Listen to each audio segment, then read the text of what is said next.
Sud Radio, les clés d'une vie, 13h-14h, Jacques Pessis. Sud Radio, les clés d'une vie, celle de mon invité. Vous avez le théâtre et la vigne dans le sang. Vous le racontez dans un livre qui est un grand cru et dont nous allons parler en primeur aujourd'hui. Bonjour Pierre Arditi. Bonjour Jacques Pessis. J'ai évité les comédiens qui a de la bouteille, j'aurais pu le rajouter. Vous êtes gentil, non c'est inutile, je vous remercie, ça va, tout va bien. Le livre s'appelle Le goût de ma vie, chez Hugo et Doc. C'est un livre à la fois sur votre vie et sur le vin, votre passion. On va en parler tout à l'heure, mais on va parler de votre passion de la vie à travers des dates que j'ai trouvées de votre parcours. La première, c'est le 3 octobre 1964. Alors ça vous dit sans doute rien. Le 3 octobre 1964, ça pourrait me dire quelque chose. Oui, c'est une émission ? Oui, une émission de télévision où vous êtes pendant 6 secondes à l'antenne avec une sorte de polo blanc. L'avenir est à vous. Dans un cours de théâtre, le cours de théâtre Tania Bachalova. Ah, Balachova. Voilà. Ah oui. Et c'est vraiment une émission sur les apprentis comédiens. Oui. Et vous êtes avec votre sœur et c'est votre première apparition très courte à la télévision. Très courte, absolument. Et je l'ai vu d'ailleurs, ce petit bout de film comme ça. Je me trouvais très moche à l'époque, j'étais pas si mal que ça. Finalement. Non. Quelques dizaines d'années plus tard, je me trouvais pas si mal. Et c'est vrai, c'est un cours qui a été très important pour moi. Oui, et Tania Balachova, elle a quand même créé Huis clos de Sartre en 1944. Elle a fait plein de choses. C'était une grande comédienne, passionnée de cours d'ailleurs. Grande actrice, elle a été la femme de Raymond Rouleau. Oui.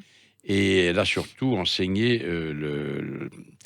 la théorie stanislavskienne, c'est-à-dire Constantin Stanislavski, qui lui était un des metteurs en scène d'Anton Tchekhov.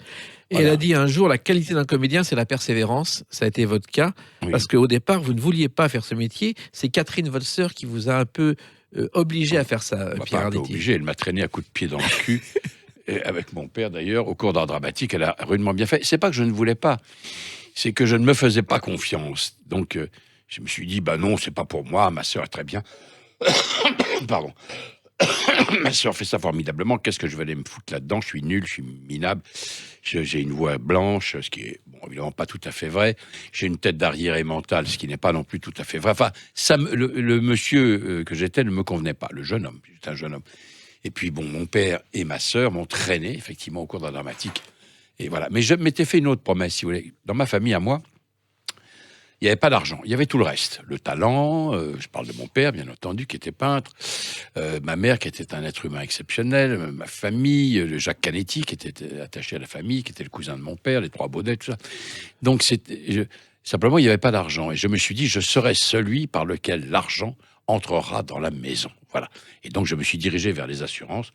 Et puis, au bout d'un an, évidemment, c'était pas mon monde, mais ça m'a été très utile car j'ai été confronté très vite au monde du travail, de ce qu'on appelle vraiment le travail.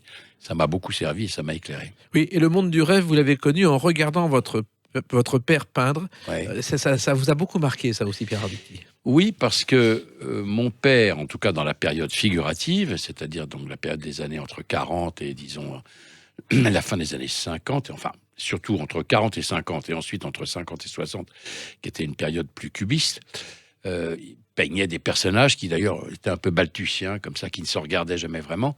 Et derrière eux, il y avait toujours des personnages, des paysages qui venaient de nulle part et qui évidemment n'existaient pas, qui n'existaient dans son imaginaire. Et moi, je me perdais dans l'imaginaire de ces paysages et je me baladais à l'intérieur de ça. Alors que les personnages, eux, étaient dans des appartements parisiens, je suis comme ça. Je me dis, mais pourquoi c'est comme ça? Il me dit, c'est comme ça, voilà, tu fais ce que tu veux avec. Je me promenais. Mon père m'a appris à me promener dans ces toiles et il m'a surtout appris à regarder. Oui, et il vous a appris aussi à regarder des spectacles, puisque il vous a emmené très jeune voir pas mal de spectacles, Pierre Arditi. Il nous a emmené, ma sœur et moi, à la Comédie Française très tôt. On a découvert notre idole, notre roi, Robert Hirsch, avec lequel, quelques dizaines d'années plus tard, j'ai joué. J'ai eu cette chance et cet honneur. Et donc, on était fous de lui. Et chaque fois que... Alors, on l'avait vu dans Sosie d'Amphitryon de Molière. Et déjà, dans ce personnage-là, où il tremblait de tous ses membres, il avait déjà inventé le célèbre bousin de la pièce de Feydeau qu'il a rendu célèbre pour toujours. Voilà. Donc, c'est un très beau souvenir. Et votre mère était belge, excellente cuisinière, et vous gardez un souvenir particulier de ses frites, Pierre Arditi. Écoutez, oui, moi je ne savais pas, à ce point j'étais petit, je ne savais pas à cette époque-là que les frites étaient une spécificité belge, mais ma mère faisait des frites sans offense, qui n'ont jamais été remplacées par aucune des frites de ce monde. Je n'en ai jamais mangé d'aussi bonnes. Elles étaient à la fois totalement croustillantes, sans un pet de gras et totalement moelleuse à l'intérieur. C'était un miracle, d'ailleurs, avec mon père, nous et ma sœur et moi, on disait « Ah, mais il n'y en a plus, mais t'en fais jamais assez. » On me disait « J'en ai fait 1 kilo, mais c'est pas assez. » Bon, on l'engueulait. Et elles étaient merveilleuses, ces frites. Alors, depuis, je suis allé en Belgique, je suis allé un peu partout, et c'est extraordinaire, parce que c'est un détail, hein, parce que c'est un moment essentiel de ma vie, je n'en sais rien, mais il y a très peu de temps, je suis allé chez mon boucher, qui est rue de Varennes, la boucherie Varennes, et qui a préparé des entrecôtes comme ça, chaudes, et il a amené un plat de frites.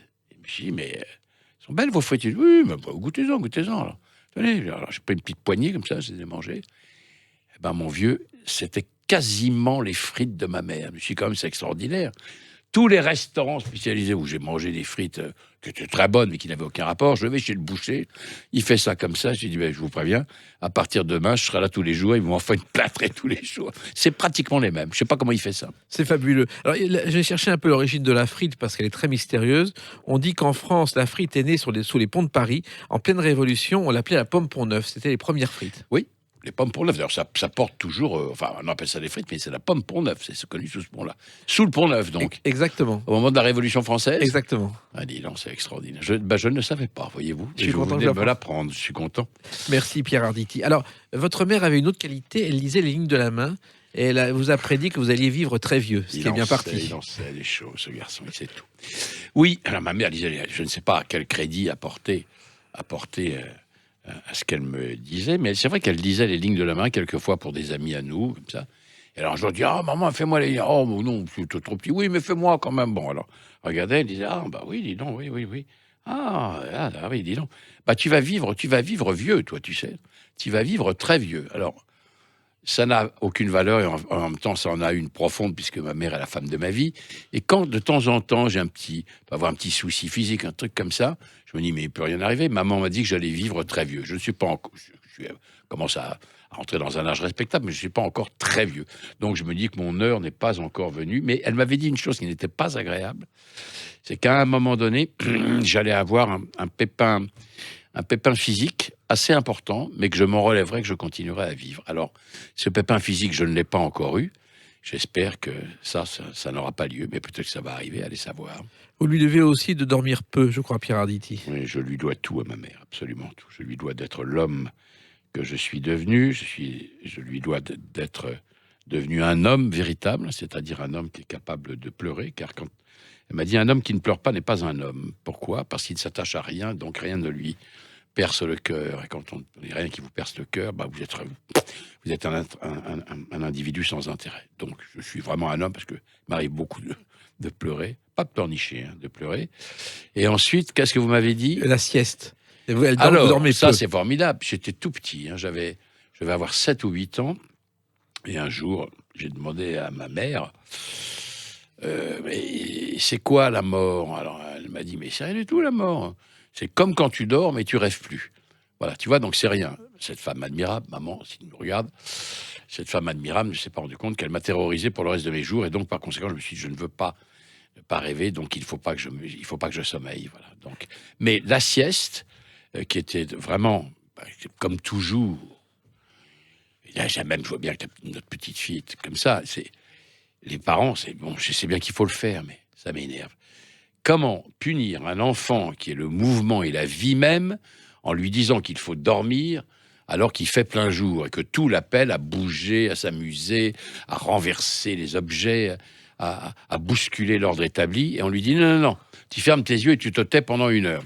Plaisanterie. Cet enfant va avoir toute la mort pour dormir, il a largement le temps de profiter de la vie avant. Donc, j'ai eu beaucoup de mal, mais j'ai écrit un passage là-dessus, pas dans ce livre-là, dans un avenir qui sera moins, pas sur le vent, qui sera sur vraiment la vie.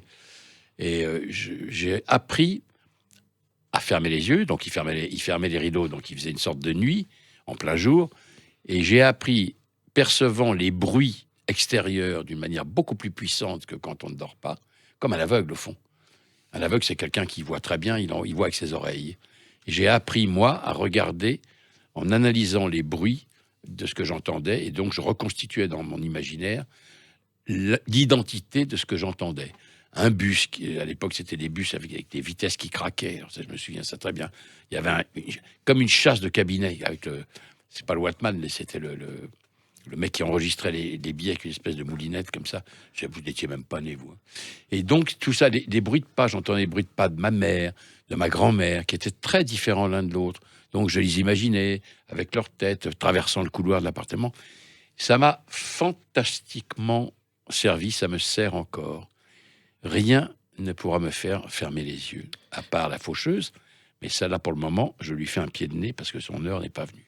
Et restons éveillés puisqu'on va se retrouver dans quelques instants avec une autre date, le 21 mai 1980. A tout de suite sur Sud Radio avec Pierre Arditi.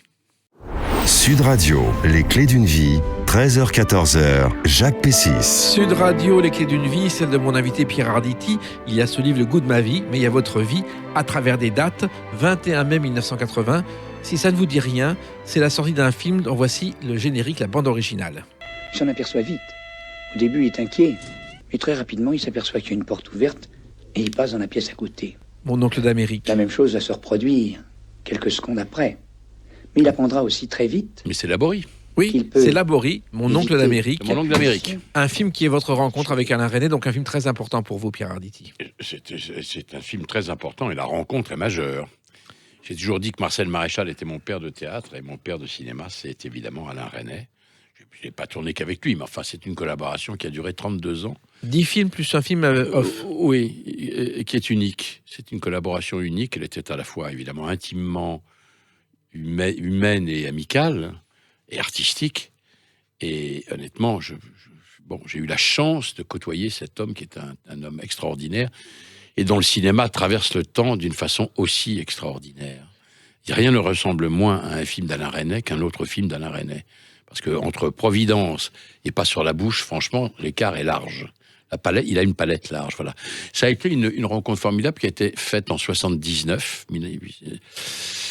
À l'époque, je jouais durant ces vernissages de Václav Havel au Théâtre Essaillon, qui est un petit théâtre qui existe toujours d'ailleurs, et on lui avait parlé de moi, sa femme d'ailleurs, Florence Malraux, à l'époque, et elle avait dit tu devrais voir cet acteur. Alors il m'a donné un coup de téléphone, il me dit voilà, je voudrais venir vous voir. Je dis, écoutez, je rêvais de travailler avec lui, j'étais pas encore acteur, hein, moi, j'avais 17 ans. Je dis oui, bien sûr. Il me dit je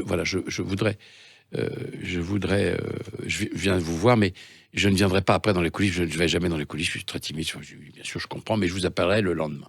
Très bien, j'étais dans mes petits souliers, je joue comme je peux, avec la trouille au ventre. Et le lendemain, vers 10h du matin, coup de téléphone d'Alain Resnais. Je me souviens, j'étais au doublage, pas synchro. J'avais tout arrêté en disant, il faut que j'ai 10 minutes. Il m'a dit, écoutez, je vous ai vu hier, j'ai beaucoup aimé votre travail, voilà.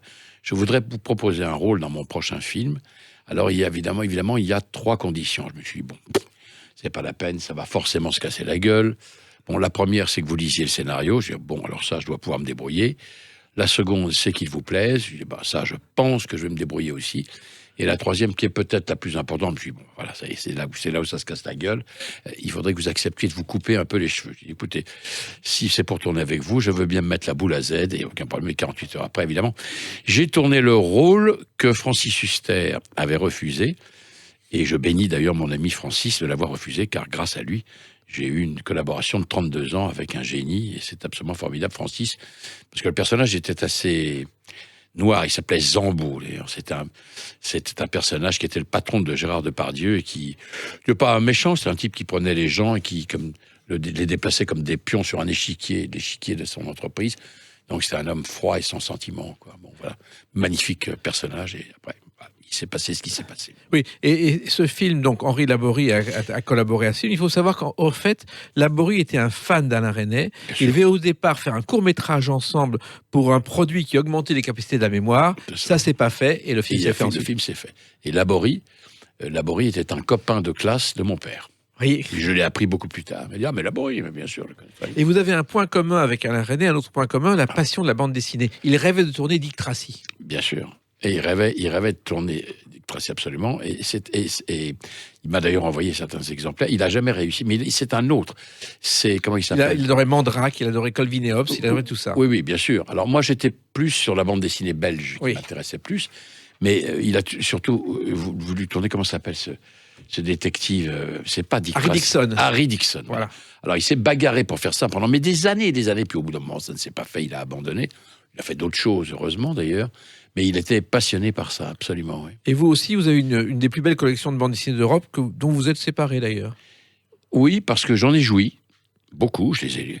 Mais si vous voulez, quand on devient vraiment collectionneur de ce genre de choses, et quand ce genre de choses prend la valeur que ça prend, au bout d'un moment, d'abord vous devenez hystérique, c'est-à-dire que vous achetez des albums dont vous avez l'impression qu'ils ont été imprimés hier alors qu'ils ont 80 ans, qu'il n'y a pas un tri, un truc, mais vous ne pouvez plus les regarder. Parce que, comme tous ces albums sont des albums d'enfants, la majeure partie d'entre eux sont amochés. Quand vous en trouvez un exemplaire parfait, le dos est en papier gommé, vous ouvrez le truc, il y a une fente derrière, vous perdez 20 000 balles. Donc au bout d'un moment, je me suis dit, c'est trop con, quoi. Bon, je vais pas mettre ça comme ça, en disant, oui, j'ai ça, tenez, je vous montre la couverture, mais il faut pas l'ouvrir. Bon, c'est donc, j'ai revendu, et je me suis racheté des albums de la même période, mais en bien moins bon état, pour pouvoir continuer de les lire, et surtout de les lire en mangeant des œufs battus avec du pain que me faisait ma mère quand j'étais petit, parce que c'était mon plaisir suprême. D'ailleurs, quand je raconte ça, les gens se disent, oh, c'est pas possible, tu peux pas manger. Si, c'est très bon. Les œufs battus avec du pain trempé, c'est excellent, ou du pâté de foie, avec du pâté de foie d'abord sur des tranches de pain avec des cornichons, et du chocolat, du Mont Blanc. Vous savez, les boîtes de chocolat Mont Blanc avec crème au chocolat. Puis après, quand vous avez fini la crème au chocolat, vous recommencez avec le pâté de foie. Ah, je vais essayer. Oui, c'est des trucs à tomber malade, mais moi, j'adorais ça. Voilà. Et je revendique le droit d'aimer ça. Et il y a un autre passionné de BD aussi, c'est Eddie Mitchell, qui a complété sa collection de façon très bizarre. C'est-à-dire qu'il y avait Sage Édition, qui était l'éditeur de Rodéo, Pépito, je les ai lus. Voilà. Et lui, quand ça a fermé, il est allé voir le gardien en disant, oh, vous avez des vieux trucs ici. Il a pris toutes les collections, tous les originaux, tout sans problème. C'est pas vrai. Ouais. Ah, c'est marrant. Ah, c'était formidable. Oui, il a bien fait. Ah oui, non, mais Pépito, Rodéo, comment ça s'appelait Dame Tartine, c'était fabuleux. C'est formidable. J'en ai lu plein. Météore, tout ça, des trucs formidables. Alors, ce qui est formidable aussi, c'est que vous devez quand même 2 Césars à Alain Resnais, je reviens à lui. Oui, c'est vrai. Et ça, c'est deux moments importants de votre carrière, Pierre Arditi. Oui, écoutez, c'est quand même mieux. Comment dire, c'est la reconnaissance de ses pairs, P-A-I-R-S. Bon, alors, il y a des gens qui s'en foutent, ils ont le droit. Il y a des gens qui disent qu'ils s'en foutent, et qui sont hypocrites, ils s'en foutent parce qu'ils disent qu'ils s'en foutent parce qu'ils les ont pas eus. Et moi, je m'en foutais pas parce que ça me faisait... Alors, c'est marrant parce que le premier que j'ai eu, je l'ai reçu pour Mélo comme meilleur acteur dans un second rôle.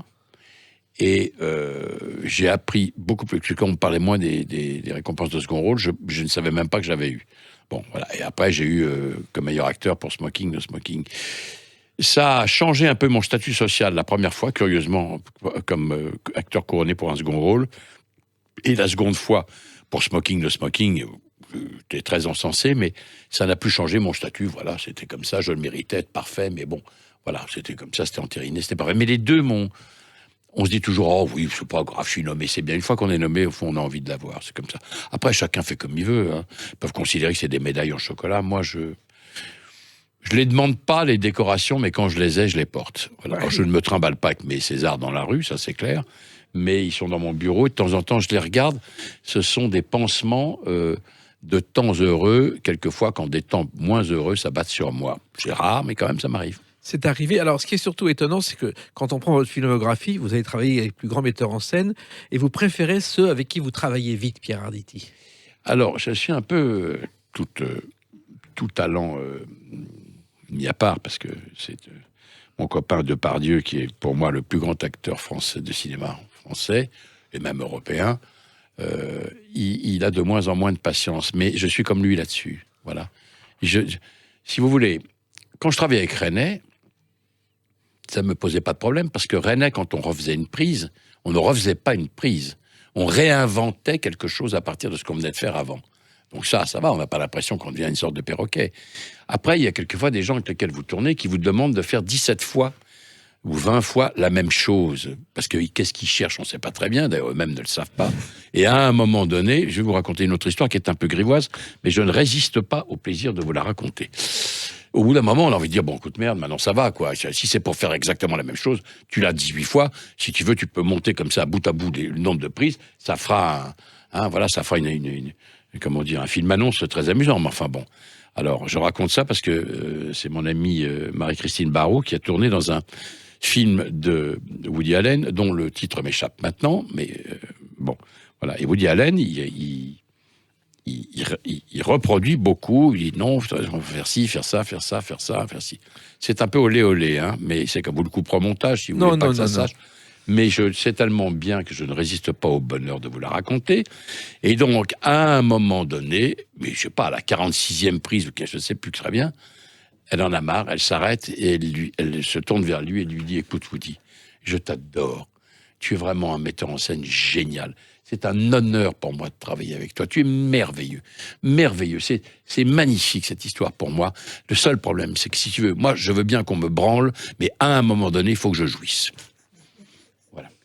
Voilà, au moins c'est clair. C'est clair, dit. Ça a été dit. Voilà. Et les petits-enfants de 8 ans qui écoutaient l'émission, vous pouvez vous redéboucher les oreilles. Et on vous retrouve dans quelques instants avec une autre date, le 9 octobre 1987. Voilà. À tout de suite moins, sur Sud moins Radio. érotique. Je pense. À tout à l'heure sur Sud Radio avec Pierre Arditi. Sud Radio, les clés d'une vie, 13h-14h, Jacques Pessis. Sud Radio, les clés d'une vie, celle de mon invité Pierre Arditi. Encore une date avant de parler du goût de ma vie, 9 octobre 1987. Là, c'est encore une autre récompense. C'est un 7 d'or pour le téléfilm Le Parfait Amour. Oui. Et ça, encore un trophée. Mais c'était très... Je me souviens... Bon, le 7 d'or, c'est très bien, mais je me souviens surtout du merveilleux tournage du Parfait Amour, qui était absolument formidable, qui était réalisé par Jean-Pierre Marchand. Je ne sais plus très bien s'il est encore en vie ou pas, mais j'ai un peu peur qu'il ne soit parti faire un tour dans les nuages il n'y a pas longtemps. C'est un homme absolument délicieux, qui était marié avec une très grande costumière de la télévision française, qui s'appelle Anne-Marie Marchand, et c'était les débuts d'une inconnue, qui n'est pas restée inconnue longtemps, parce qu'elle ne méritait pas d'être inconnue, qui s'appelle Christine City, et qui, elle, jouait le jeune, un rôle très important, qui jouait le personnage jeune de la jeune fille, comme ça. Très joli film, scénario tout à fait original.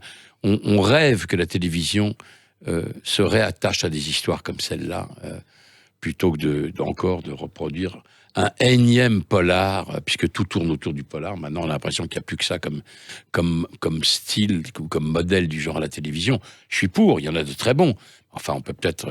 Il y a un patrimoine littéraire français qui est absolument magnifique, qu'on a exploité à une certaine époque et qu'on a un peu trop tendance, à mon sens, à oublier. Il faudrait que le directeur de la télévision relise ce patrimoine. On va leur en parler. Ce serait bien. En tout cas, moi. En tout cas, vous qui êtes un amoureux de la vie et de la bonne chair et des bons vins, le Parfait Amour, c'est une liqueur au départ qui est élaborée d'après une recette très ancienne aux notes de violette, de géranium, d'orange et de vanille. Lui, c'est vraiment un puits de science, effectivement, parce que je ne le savais pas du tout. Alors, c'est vrai que quand on voit votre filmographie, vos pièces de théâtre, vous n'avez jamais arrêté. Travailler, c'est un besoin vital chez vous, Pierre Arditi. C'est-à-dire que c'est la vie que j'ai choisie. Alors, si vous voulez... Moi, je veux bien arrêter, mais je réponds toujours la même chose. Je ne manquerai pas de mourir un jour, comme disait le général de Gaulle. Et ce jour-là, j'aurai toute la vie pour ne plus travailler. Mais c'est un peu délicat à dire, mais est-ce que je travaille ? C'est ça le problème. Alors, c'est vrai que je travaille, mais je travaille beaucoup avant pour ne pas avoir l'air de jouer, de travailler pendant. Voilà. Et quand je joue, je devrais être payé pour répéter, et pour jouer, ça devrait être gratuit. Mais c'est voilà. ce que disait Belmondo. C'est ce que disait Belmondo. Moi, je devrais être payé pour attendre, mais pour jouer, c'est gratuit. Et Claude Darget, célèbre présentateur du journal télévisé, avait une formule dans le même genre. La télévision, c'est 8 heures d'attente pour 1 minute de génie. Non, mais oui, bien sûr. Oui, c'est ça. Donc, si vous voulez...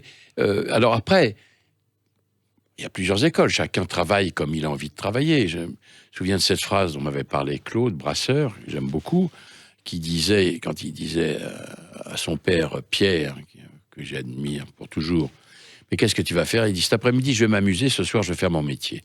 Donc, il allait s'amuser en faisant du cinéma, le soir, il allait jouer au théâtre, c'est-à-dire qu'il faisait son métier. Bon, c'est des gens, pour les Poiret, Serrault, tous ces gens-là, ils ont passé leur temps à faire de la radio, du théâtre, de la télévision, parfois du cinéma, des cabarets. Ils allaient au cabaret. Quand ils avaient fini leur journée, ils allaient à minuit et ils essayaient de faire marrer les gens qui bouffaient, qui les écoutaient pas. Bon, moi, je crois à cette école-là. C'est pas, contrairement à ce qu'on voudrait me faire croire sur moi, de la boulimie. La boulimie, c'est une maladie. C'est la maladie qui consiste à se détruire. Moi, je fais mon métier pour me construire et pour toucher du doigt, finalement, ce que, enfin, je suis devenu. La boulimie, c'est quelqu'un qui ouvre un frigo, qui le vide de haut jusqu'en bas, qui va vomir aux toilettes, qui le remplit et qui recommence comme ça. Je me suis marié avec une femme boulimique. Ma femme actuelle était boulimique quand j'ai rencontré, enfin, ça venait de finir. Bon, eh bien, elle a pu m'en parler. C'est parce que quand les choses vont mal, on essaie de se détruire. J'ai jamais essayé de me détruire, ni en buvant un verre de vin, ni en vivant la vie que j'avais choisie. C'est exactement le contraire. Il y a des gens qui font le métier que je fais pour tâcher d'oublier qu'ils existent, et d'autres qui le font pour tenter de trouver ce qu'ils sont et ce qu'ils seront. Je appartiens à la seconde catégorie. Oui, et sans jouer pour autant les stars. D'ailleurs, les stars, il y en a très peu. Et vous racontez souvent une anecdote, Pierre Arditi, lorsqu'on entre dans une cantine, dans un restaurant, on ne vous reconnaît pas forcément. Oui, c'est vieux, c'est une vieille, mais c'est un très beau souvenir. Je le lui ai raconté. J'allais dans le couloir de la mort au studio de Billancourt, c'est-à-dire les couloirs où il y avait des 4e assistants du 5e régisseur, des machins, pour essayer de filer une photo merdique, pour voir si par hasard il n'y aurait pas un rôle d'un mec qui ouvre une porte pour dire gloup et puis qui ressort. Bon, voilà. Et puis, donc, je fais ça, j'étais tout jeune, hein, j'étais au cours d'art dramatique, j'avais 18 ans, 17 ou 18 ans, quoi. Oui. Et alors, l'heure du déjeuner arrive, je vais au bistrot, bar, restaurant de Billancourt, qui était blindé, dont il y avait des techniciens, des acteurs, des machins, des metteurs en scène, comme ça. Moi, je bois mon petit café dans un coin, je regarde ça comme ça, un peu fasciné. Et tout d'un coup, la porte, donc un vacarme terrible, hein, la porte s'ouvre entre Brigitte Bardot. Brigitte Bardot, qui était au sommet de sa beauté, et la porte s'est ouverte, tout le monde a regardé, et il y a eu un silence, mais je ne connaissais pas ça, cette chose-là. Tout le monde s'est arrêté, tout le monde l'a regardé. Ça a duré une bonne trentaine de secondes de silence. Dans un milieu comme ça, c'est pas rien, ça dure. Hein.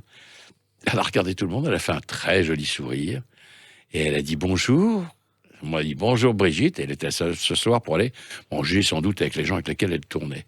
Elle était magnifique, elle avait un jean de velours à fine côtelure, c'était un fin côtelé, un gros ceinturon, c'était à la mode à l'époque, c'était au début des années 70, quoi. Même, oui, à peine. Et un pullover en cachemire, ras de cou, gris clair, sans soutien-gorge, avec des seins qui tenaient tout seuls magnifiquement. C'était une beauté, mais c'est plus qu'une beauté. Alors, une star, c'est ça, oui, mais ça s'apprend pas. Voilà. Ça, vous l'êtes ou vous l'êtes pas. Vous pouvez être un acteur génial, une actrice géniale. Il y en a des exemples où les gens font un petit sourire, mais ils continuent de manger. Là, les gens s'arrêtent. Bon, c'est pas pareil, c'est pas le même monde. Et d'ailleurs, elle a fait des choses formidables comme actrice aussi. La vérité de Clouzot, par exemple, elle est géniale. Voilà. J'ai toujours adoré Brigitte Bardot, et même quand je la vois maintenant, elle n'a rien fait. On voit bien qu'elle n'a rien fait sur son visage. Et il y a toujours quelque chose qui reste éternellement beau à regarder. Voilà. Donc, j'aime Brigitte Bardot. De temps en temps, on est un peu en bisbille. Je suis contre la souffrance animale, hein, vraiment. Alors ça, pour moi, c'est insupportable, mais on a un peu bisbille sur la corrida. Enfin bon, voilà. C'est autre chose. Alors, Michel Galabru, un jour, racontait aussi une anecdote sur une star. Il débutait, il rêvait d'être une star, et un jour, dans un bar, on le reconnaît. Il est content, il va vers la personne, il fait « Ah, je vous ai reconnu, hein. Vous, c'est Pierre Perret, les jolies colonies de vacances. » Ça l'a dégoûté pendant des mois et des mois. Mais alors, parce qu'il ne faut pas rêver. Il faut rêver de devenir un acteur ou une actrice, star ou pas, ça vient ou ça vient pas. Il y a des gens pour lesquels ça vient, des gens pour lesquels ça vient jamais. Mais quelquefois, il faut déjà seulement rêver d'être un acteur. Quand on vous reconnaît comme un acteur, c'est déjà admirable. Il y en a tellement peu qui y arrivent. Alors, quelqu'un à qui vous devez beaucoup, et vous l'avez cité, c'est Marcel Maréchal. Oui, bien sûr. Vous avez débuté à Lyon avec lui. Oui, en 1965. Et il y a un souvenir particulier, c'est un Don Juan que vous avez fait avec lui de Molière, Pierre Arditi. Il a bien lu le livre, oui, c'est ça. Oui, bien sûr. Alors, c'était déjà bien après que nous nous soyons rencontrés. Ouais. Hein. J'ai commencé en 65 et Don Juan, c'est en 1989, je crois. Je suis même pratiquement sûr, oui, puisque j'avais 44 ans ou 45 ans, oui, 88 ou 88. Voilà. Et donc, très gros succès, c'est beau. Je regarde des photos, je me suis dit, j'étais pas mal quand même, j'étais pas mal.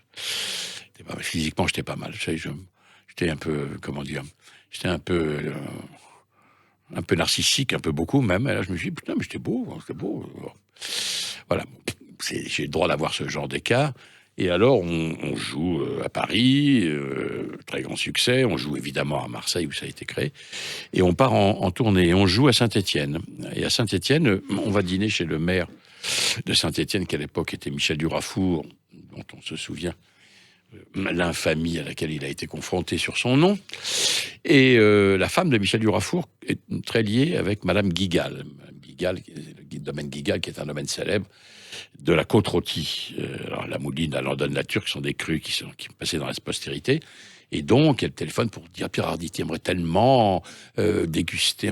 Mais bien sûr. Donc, le lendemain, à 9h du matin, à jeun, juste avec un café, on va déguster chez Guigal avec Marcel et Bernard et Marcel, avec Marcel Guigal et Marcel Maréchal et moi-même. Et de 10h à 13h, on déguste à jeun. Et moi, je me dis, je bois les trucs, je me dis, je peux pas cracher ça, quand même. Je peux pas cracher un truc pareil. Faut être con, je peux pas cracher. Alors, le Maréchal non plus ne crachait pas. On boit, enfin bon. Alors, 13h, on était fin pétés et l'un et l'autre. Et Madame Guigal dit je prépare un petit quelque chose, vous n'avez rien dans le ventre. Oui, on veut bien manger un petit peu, se disant on va dessouler. Bon. Il ressort des flacons d'anthologie, enfin, dont une mouline 70 a tombé par terre et de mort. Bon. D'ailleurs, nous sommes tombés par terre et de mort.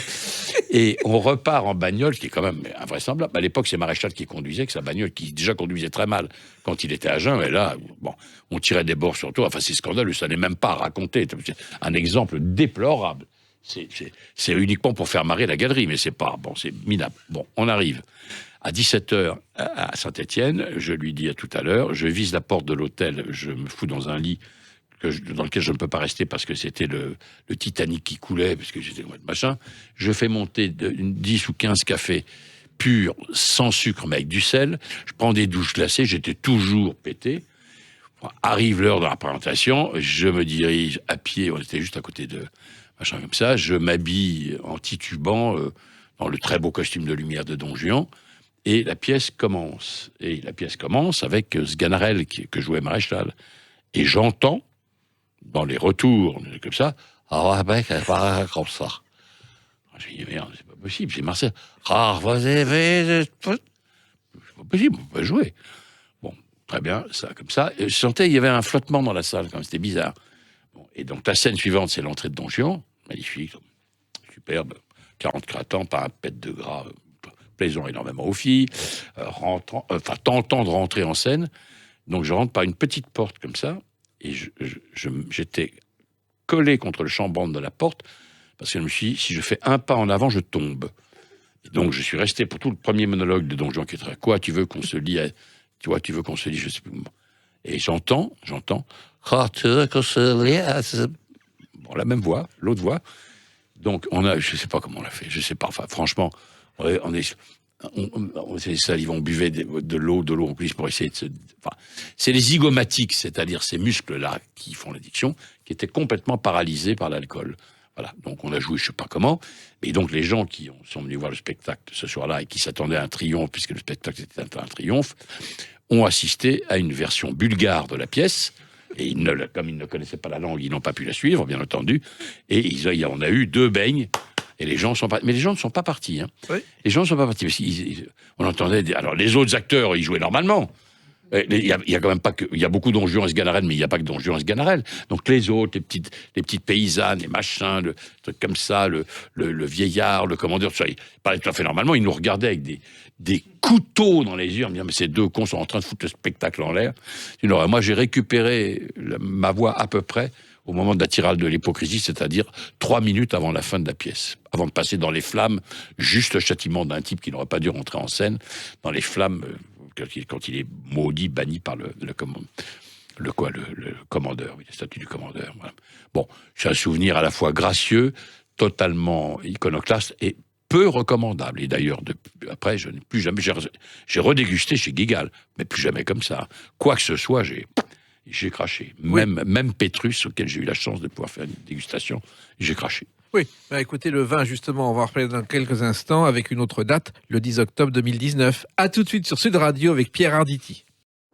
Sud Radio, les clés d'une vie, 13h-14h, Jacques Pessis. Sud Radio, les clés d'une vie, celle de mon invité Pierre Arditi, 10 octobre 2019, sortie de Le Goût de ma vie. Le Goût de ma vie, c'est un livre chez Hugo et Doc, qui est un livre qui, bon, on a parlé du théâtre, de votre amour de la vie. Là, c'est un autre amour important, celui du vin, Pierre Arditi. Oui, celui du vin, mais pas, enfin, du vin attaché à plusieurs personnes, temps de ma vie. Voilà. Je me rends compte que le vin accompagne ma vie depuis... alors, quelquefois pas bien, comme au début où mes parents buvaient de la piquette, donc ça me plaisait pas du tout. Et quand ils m'ont dit, mais bois un petit verre de vin, ça veut dire que j'ai bu du vinaigre. Oui. J'ai dit, écoutez, si c'est ça le vin, j'en boirai plus jamais, puis ça m'intéresse pas. Jusqu'à aujourd'hui où il a pris une place différente. Mais bon, ça accompagne la vie, c'est jamais isolé, quoi. C'est pas le vin, c'est le vin et la vie. Et la nourriture, enfin, et le plaisir de vivre. Oui, d'ailleurs, dans ce livre, il y a des souvenirs personnels et il y a une partie vin, d'ailleurs, que vous avez travaillé avec Christophe Casaza. Très bon, oui, très bon. Qui connaît bien le vin. Très bien le vin. C'est-à-dire que le livre est alors, il n'est pas partagé, d'ailleurs, ça cohabite, quoi, ça se chevauche, ça s'entrelace. C'est-à-dire que moi, je parle et du vin, mais d'une manière sentimentale, parfois littéraire, et souvent rattaché à des souvenirs personnels de mon existence, de ma vie, le goût de ma vie. Et lui est plus technique et fait découvrir un certain nombre de choses qu'on ne connaît pas forcément sur les terroirs, les sous-sols, les machins, les bouteilles, les vins, les appellations. Donc ça se complète extrêmement bien. Oui, parce que justement, vous n'êtes pas un professionnel du vin, c'est une aventure pour vous, le vin, Pierre Arditi. Oui, mais parce que la vie est une aventure. Voilà, c'est d'ailleurs pour ça que le risque zéro n'existe pas, et grâce à Dieu, il n'existe pas. Parce que si on était absolument certain que rien ne se passe dans la vie, ça ne vaudrait pas le coup de vivre. Vivre est un risque en soi. Donc il faut le cultiver. Alors on ne dit pas qu'il faut aller rechercher la mort forcément, sûrement pas. Mais enfin, en même temps, pour employer un mot à la mode, mais parce que simplement, d'une certaine manière, pour employer un autre terme, c'est effectivement rattaché au parcours de la vie. C'est-à-dire comment on se balade à travers ça, quelle place ça prend, quelquefois elle est bénéfique, quelquefois elle est moins bénéfique. Il faut faire attention, je suis tout à fait contre l'addiction à l'alcool, tout à fait contre. En même temps, encore une fois, j'arrive pas à m'en sortir de ça. Par conséquent, c'est parce que j'ai une estime comme ça pour le vin, je fais attention, non pas à boire avec modération, parce que ça ne m'intéresse pas, que je ne suis pas un homme modéré, mais je bois avec raison. La raison, c'est ce qu'il y a dans le crâne, et ce qu'il y a dans le crâne, c'est habité par l'initiation, et l'initiation, comme vous le savez sans doute, c'est la culture du père. J'ai eu un père magnifique. Alors, il n'a rien pu faire pour moi pour le vin, parce qu'il savait pas boire un bon ou un mauvais, mais il a fait tout le reste. Et donc, ma raison me suffit à être ami avec le vin quand il peut être un ami, quand il peut devenir un ennemi, et je cesse. Oui, alors vous avez découvert le vin véritablement à 40 ans, Pierre Arditi. Alors, je l'ai découvert avant, en réalité. Je l'ai découvert en jouant avec Maréchal à Lyon, parce que là, on buvait des petits pots de Côte-du-Rhône, des petits pots de Beaujolais. C'était des vins de soif, mais qui étaient très agréables, très bons, comme ça. Mais disons qu'à partir de 40 ans, j'ai pu commencer à m'y intéresser de manière un peu moins anecdotique. D'abord parce que je gagnais un peu correctement ma vie, donc je pouvais acheter des choses que je ne pouvais pas m'acheter avant. Et puis, j'ai fréquenté des gens, mon ami Jean Poiret, par exemple, que j'aimais beaucoup tendrement, et qui, lui, aimait et parlait très bien du vin, et qui m'a fait découvrir des cavistes, ce qu'on peut appeler l'association Le Vin et les Mets, choses comme ça. C'est vers cet âge-là que j'ai commencé à m'y intéresser de cette façon-là. Oui, et moi, j'ai un souvenir d'une pièce, on ne savait pas que c'est Poiret qui l'avait adaptée, et j'ai rarement autant ri, c'est Tailleur pour Dame. Absolument, oui, oui. Alors, c'est formidable, Tailleur pour Dame, parce que la vraie pièce de Feydeau, elle dure 1h05. Il y a 3 actes, et Feydeau, jeune auteur, déjà très talentueux, pose un certain nombre de situations, mais ne les développe pas.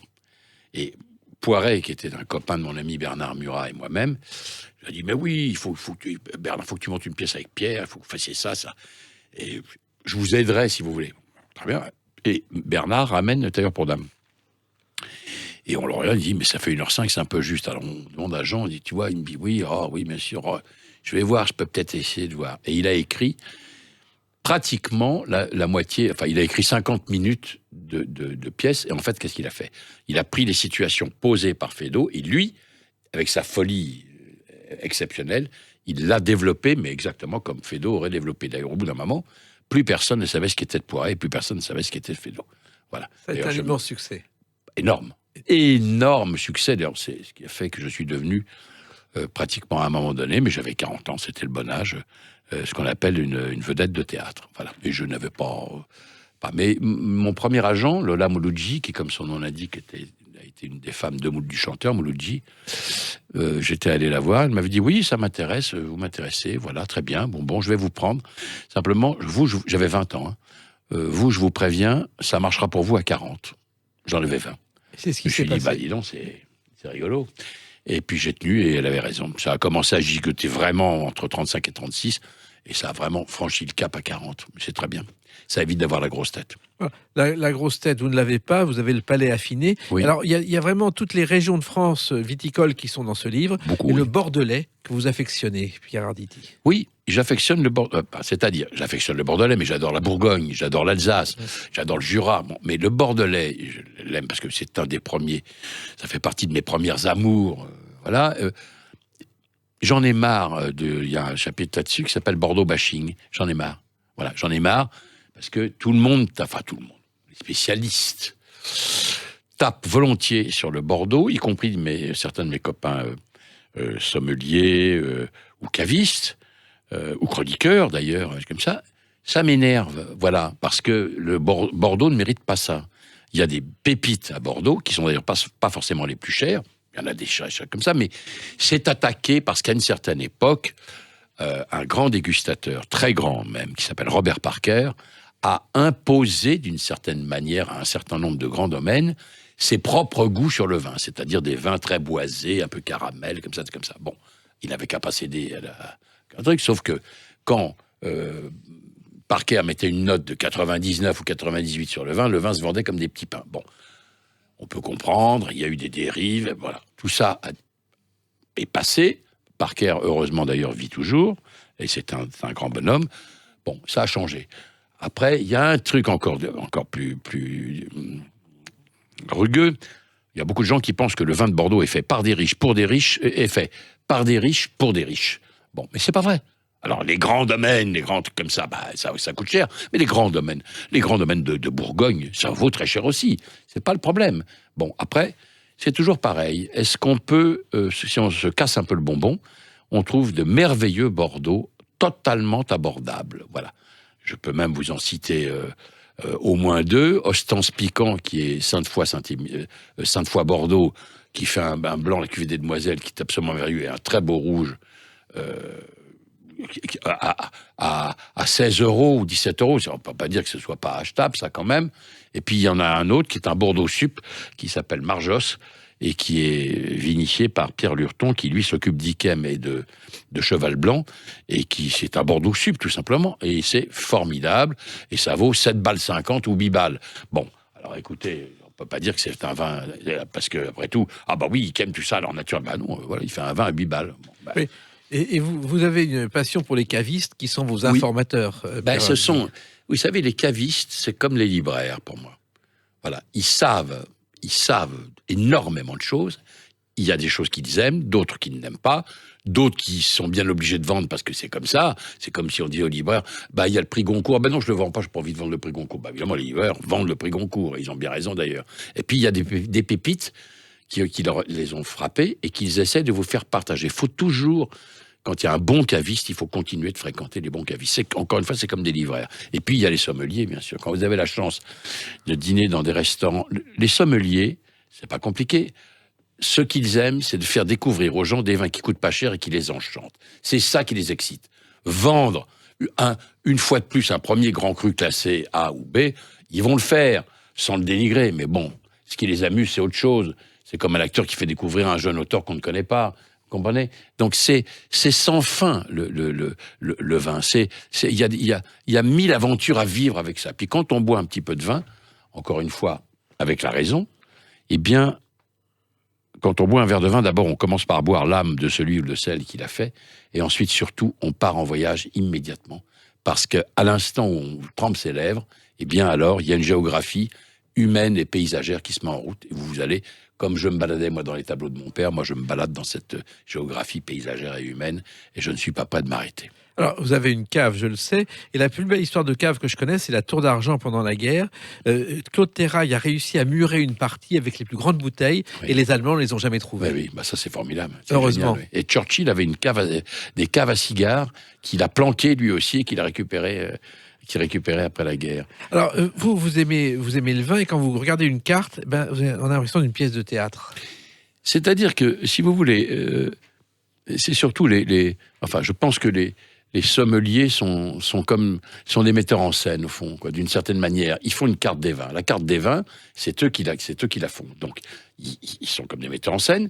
Ils choisissent des auteurs, ils choisissent des acteurs, et à partir de là, ils convoquent un public pour goûter ce qu'ils ont prévu, comme un public vient voir une pièce de théâtre à laquelle il s'attend ou il ne s'attend pas. Voilà. Eh ben, il y a un lieu. Vous voyez, hier soir, je dînais avec mon ami Rick Baumard, qui est le directeur du 5 au Georges V, mais qui est un très grand sommelier. Et c'était... Alors, il nous avait invités, la cuisine de l'Eusker, qui est absolument merveilleuse, et il nous a sorti, pour nous faire plaisir, un magnifique ermitage blanc de chez Chave, 1999, et après un ermitage rouge du même Chave, Gérard, en 1999. Écoutez, vous pouvez pas... C'est un cadeau précieux, quoi. Et ça ne peut se boire qu'en partageant ça avec les autres. Parce que boire du vin seul, ça n'a pas de sens. Ce qui est beau dans le vin, c'est que ça rejoint la vie, c'est-à-dire qu'on embrasse le monde, tout simplement. Exactement. Alors, vous parliez de la raison pour boire le vin, et vous avez vécu dans vos jeunes années un moment justement de déraison du vin d'un musicien. Bud Powell. Ouais. Ah ça, un jour, vous êtes adolescent, vous allez dans un club de Saint-Germain-des-Prés. On va au Blue Note, oui. Qui est célèbre d'ailleurs, qui n'existe plus maintenant, rue d'Artois. Il y a encore des enregistrements de la maison qui s'appelle Blue Note. Je suis allé d'ailleurs au Blue Note à New York, qui est encore formidable. Et alors, on était vraiment jeunes, on draguait nos petites copines. Alors ça faisait chic d'aimer le jazz, quoi. On n'écoutait pas André Claveau, voilà, comme les parents. Mais on écoutait Bud Powell, Johnny Griffin, Miles Davis, Lou Bennett, tout ça. Bon. Et on va là, et pour une somme modique, car je me souviens très bien, on pouvait boire un whisky coca ou un gin fizz, parce qu'on était quand même un peu jeunes. Du whisky pur ou du gin pur, on aurait été bourré tout de suite. Donc on mettait du sucre dedans, si tant est qu'il en avait besoin. Et alors on pouvait, avec 15 balles par exemple, ou 20 balles, on pouvait passer l'après-midi avec nos chéris, et comme ça on fumait des clopes, et on buvait ces trucs comme ça à petite lampée, et on écoutait des géants du jazz sans savoir que c'était des géants. Et un jour, on est arrivé, il y avait entre autres Bud Powell, le mec qu'on a entendu là. Et il était, mais dans un état de décomposition avancée, le malheureux. Alors, est-ce que il avait un peu respiré des matières peu recommandables? Est-ce qu'il avait picolé? On s'est dit, mais lui, il jouera pas. Il va pas jouer, lui. Alors, il s'est levé, et comme ça, il tanguait un peu. Il s'est mis au piano. On s'est dit, bon, là, c'est mort, là. C'est mort. Et d'un seul coup, on a entendu ce qu'on vient d'entendre. C'est-à-dire comme si ça n'avait pas eu lieu, comme si ça n'avait pas pris. C'est-à-dire que la musique, sa musique, était un antidote parfait aux substances qu'il avait sans doute, substances illicites qu'il avait sans doute consommées avant d'y aller. Et c'était extra. C'est un des plus beaux souvenirs de ma vie parce que il avait totalement changé. Il était massif, Bud Powell. Hein. Il avait changé. Ses yeux étaient lumineux et il créait des chefs-d'œuvre merveilleux. D'autres bons souvenirs de votre vie, ils sont dans ce livre, Le goût de ma vie, chez Hugo et Doc. Pierre Arditi, j'avais 1000 questions à vous poser. J'ai pas pu tout vous poser. Mais je veux bien revenir pendant une centaine de jours, si vous voulez. Quand vous voulez. 10 questions par jour, ça fait 1000 et c'est bon. Voilà. Ce sera bon. Quand vous voulez, J'ai été ravi, mon cher Jacques Pessy. C'est toujours un plaisir de parler avec vous. Merci infiniment. Merci d'être venu. Dans quelques instants, on retrouve Brigitte Lahaie. Et nous, on se retrouve demain, bien sûr, pour d'autres clés d'une vie. Bonne journée. Merci à demain. Merci à vous. Sud Radio, les clés d'une vie, 13h-14h, Jacques Pessis.